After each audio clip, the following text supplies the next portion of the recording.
Hello po, good morning. Pero pag may nawawara, di reveal mo. Kaya mamamakian ako ha. Si Intoy nagagalit. Pinapagalitan ako ni Intoy mga ka-adventure kasi tinatanong ko sa kanya kung asan yung ano. Sabi niya hindi ko daw hinahanap, puro daw ako tanong. Di ba? Di naman masama magtanong. Puro pakian. Hindi magbini. So ngayon, mapagpalang araw sa ating lahat. Good morning sa ating lahat mga ka-adventure. So, today is Ay the nga day. pala, yung mga nasa, Middle East, Yan. yan sa, tag na ito?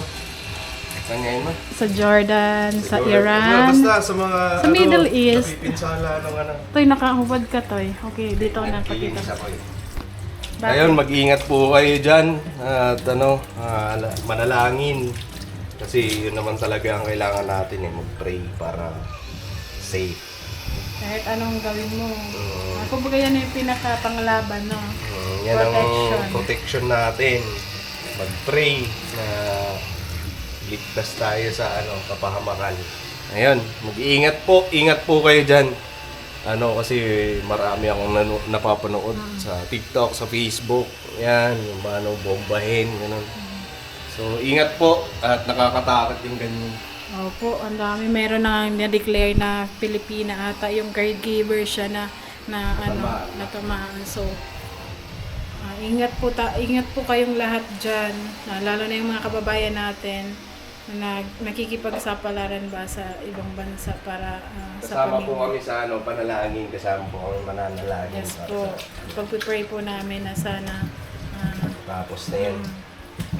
so, ayun. At ako, kanina, pagising namin ni Kenzo, ay pumunta agad kami doon sa aming babuyan kasi, di ba kahapon, yung aming vlog ay kakadala pa lang ay nagtae na agad yung mga biik.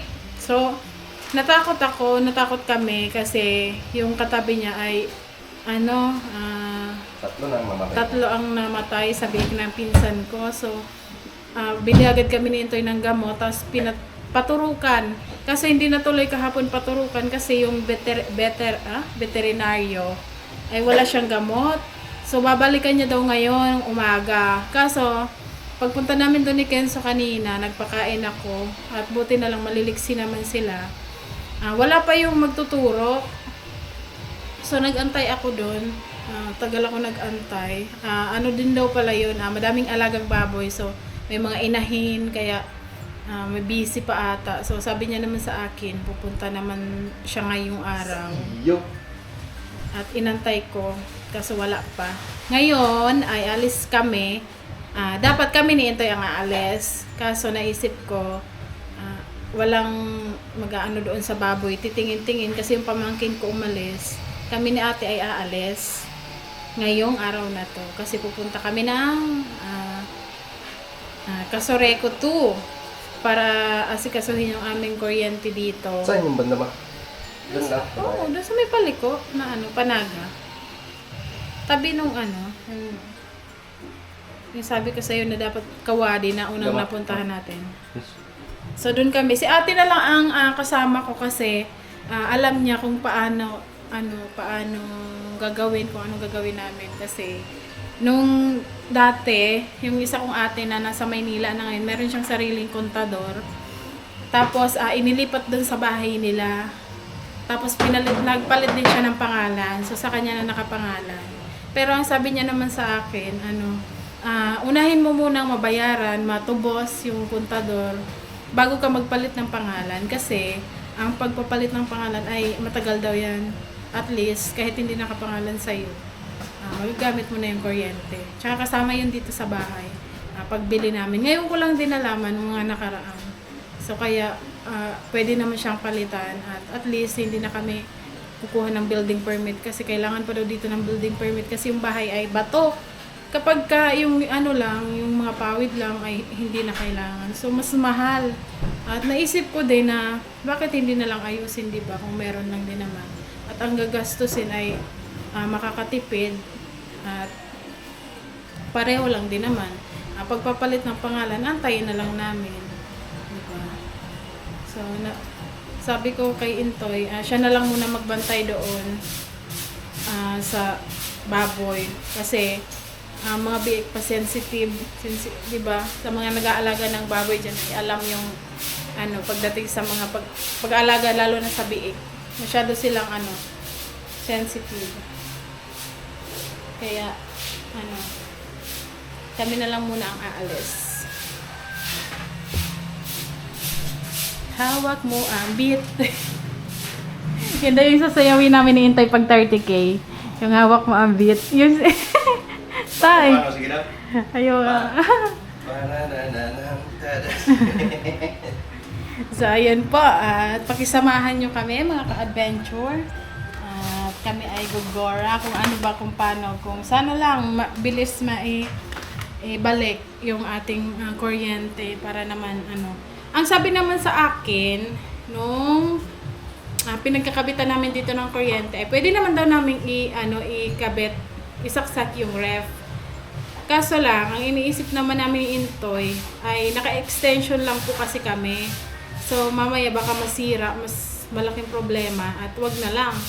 At ngayon, asikasuhin naman na namin. Sana lang mabilis ang maibalik para magkaroon na tayo ng sarili nating kuryente. Tapos okay na. Excuse nga, isampay ko lang tong damit. Hawak ko ang beat, hawak mo ang beat. So ayun, yun lang ang aming ganap ngayong araw na ito. Ganap sa araw-araw. Naglalaro as usual.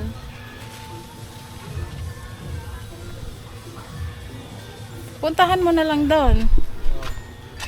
Ang sampayan namin, Sabi ko kay Intoy, dito siya gawa. Ayan, dito. Itong kahoy na to, ang sinasabi ko kaso wala na pala. Hindi na pala siya kita. Dito, isang haba sana ganun, Tapos ihahanger naman. So, pupunta ka na lang doon mamaya. Mauna na ako doon. So, let's go. Let's go, go, go.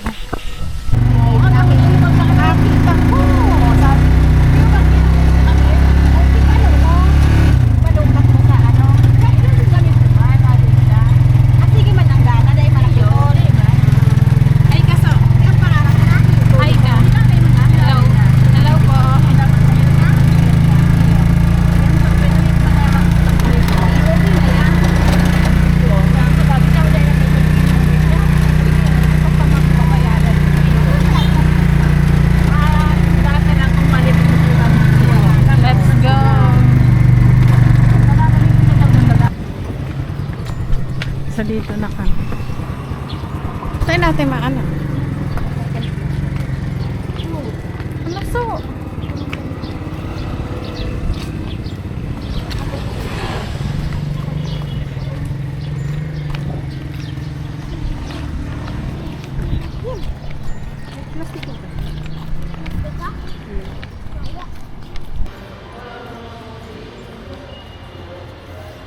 So ayun po, nakaalis na kami doon sa Casoreco 2 at nandito kami ngayon sa Star Master. Sinamahan ko si ate kasi may titingnan daw siya dito na gamit sa bahay. So mamaya ko na lang i-explain kung ano nangyari. Na? Yan na daw, mag-ilagay ko. Kita ko yung pilihan. Pang senior lang yan, so. Ayun daw.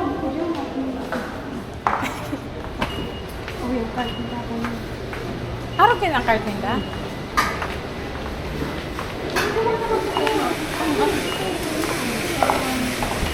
So dito kami.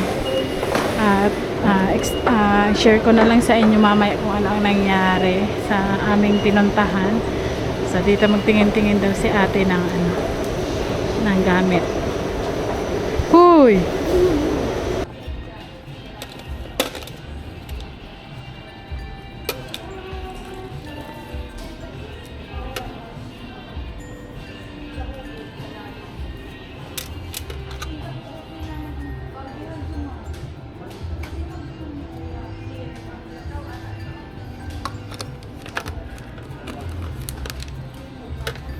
Tingin tayo ng thermos.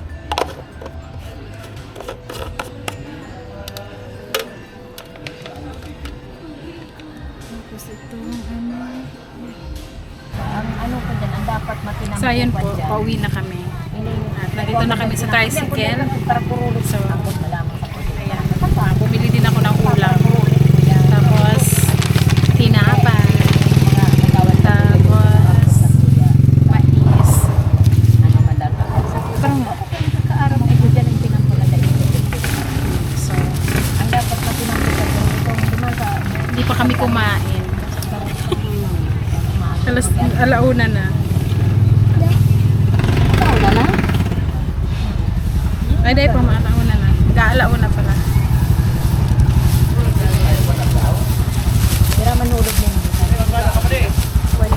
Mamaya na lang. Masa?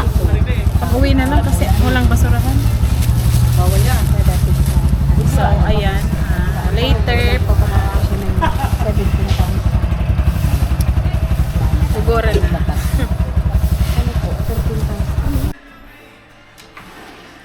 So, ayun po. At kakarating ko lang dito sa bahay. So, bumili din ako ng ulam namin. Kasi si Intoy nagpabili. At, Toy, halika. Para alam mo, daming langaw pa din, oh. At kasagsagan ng harvest ng mga manok ngayon. Kaya, lahat, kahit saan, dito sa amin ay malangaw. Ano? Upo ka dito. Kikwento ko sa'yo ang mga naganap. Hindi kasi ako nakapag-vlog doon sa loob ng kasi bawal. Kaya, Kunyari? upo ka muna. Kasi masinsinan to. Hindi. Kasi ang nangyari, so, pumunta kami doon ni ate sa opisina ng ilaw. At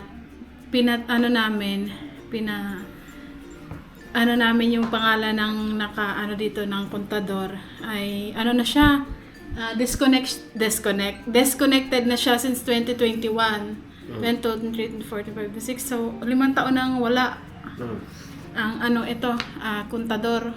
So, ang ginawa, tinanong ko kung paano ang gagawin namin para pa-reconnect yung kontador kasi andito pa naman sa poste. So, sabi nung bago niya pinakitingnan ko muna kung magkano yung moroso tawag dito, penalty ba. So, umabot siya ng 11,000 pesos. Lahat na yun? Lahat na nababayaran mo na sa loob ng 5 taon, umabot siya ng 11,000. Pero kung naman tayo ng bago, lalakad tayo ng bago, mas mahal.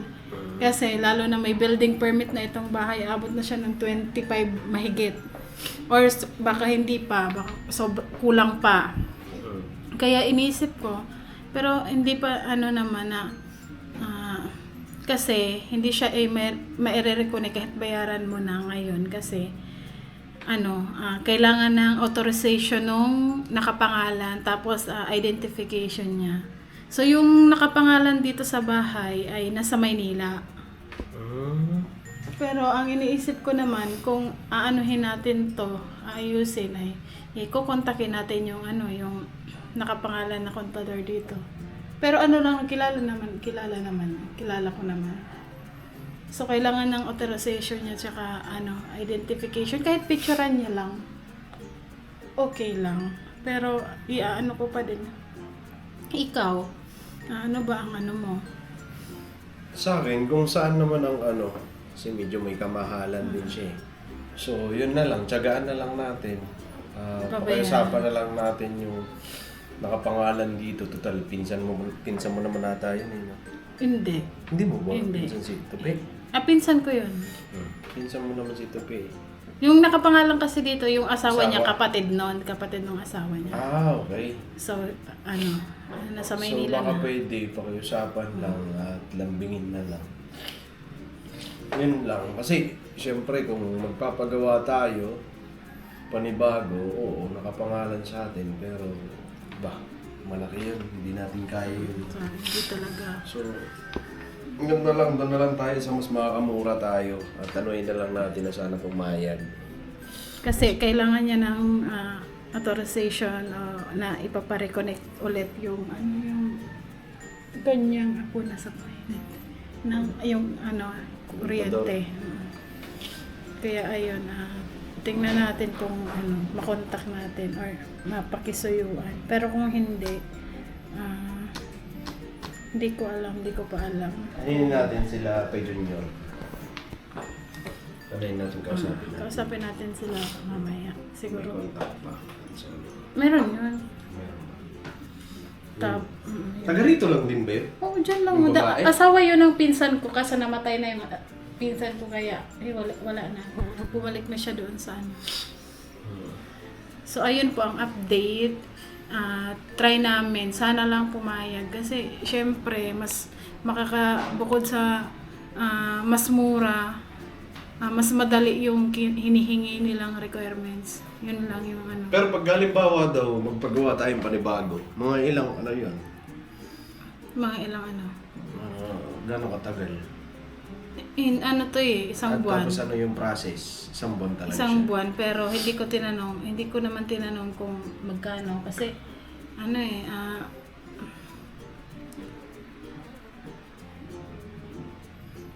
basta hindi ko lang siya natanong. Pero sabi niya isang buwan, tapos kasi inspectionin pa so hindi pa natin alam. So inspection kung ilang wear yung hindi pa nila kung magkano talaga. Kaya ayun, mga ka-adventure, hindi pa tayo hindi namin sure kung kailan magkakaroon kami ng sariling kuryente. Pero kung mura lang sana, halimbawa, kung kagaya niyan, 10,000 lang ang maggastos namin dito, kahit panibago na lang na. Mahal man dito. Kasi semento. Kasi yun po sabi nila pag ganito yung bahay mo, kailangan mo na ng building permit. Pero pag May building permit pa lang, gagastos ka. Oo, sa building permit daw, mahal na daw yun. Kaya, ayun, hindi namin, alam nyo, hindi naman namin yun kaya ng isang bagsakan lang. So, yun lang. Ano yun na lang natin sabi? Sabi, sana lang. So, ayan, si Intay ay nagpabili ng ulam. At si Kenzo, Andun pa ka na mama. Ayaw ko yung mga baboy naturo ka na. Hindi pa. Pero okay naman na yung mga baboy na. Mm. Kasi kanina pong umaga, pagpunta namin doon, pinakain ko okay naman na, hindi yung mga dumi nila ay matigas na, hindi na kagaya kagabi. Siguro nabigla lang yun, no? At yung veterinaryo ay wala pa. Babalik doon siya mamaya. Okay. So ayan mga ka-adventure ang update dito sa aming bahay. So pakisamahan niyo po kami kung ano pa yung mga magaganap dito. At Ano ito ba? Tinapay? tinapay sa kasaging. Huwag ka mag-ano ng saging dito kayo pumapasok ang langaw. May langaw, ang dami yung langaw. Kaya magkano tayo ng foil, ilalagay sa bote. Diba kasi parang nasisilaw yun sila. Diba sa mga Nasisilaw. Basta kontra yun sa kanila Basta kahit nga po bumili kami ng ng pandikit sa langaw, ganun pa din. Di ba ang dami nating biniling pandikit.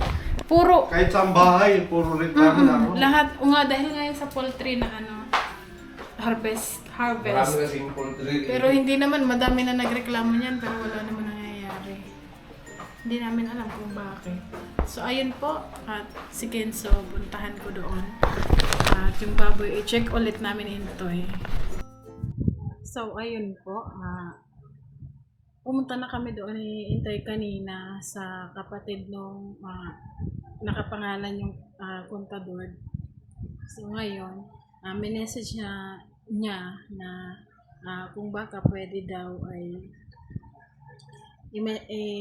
send sa kanya yung ID tsaka yung authorization letter na gagawin niya.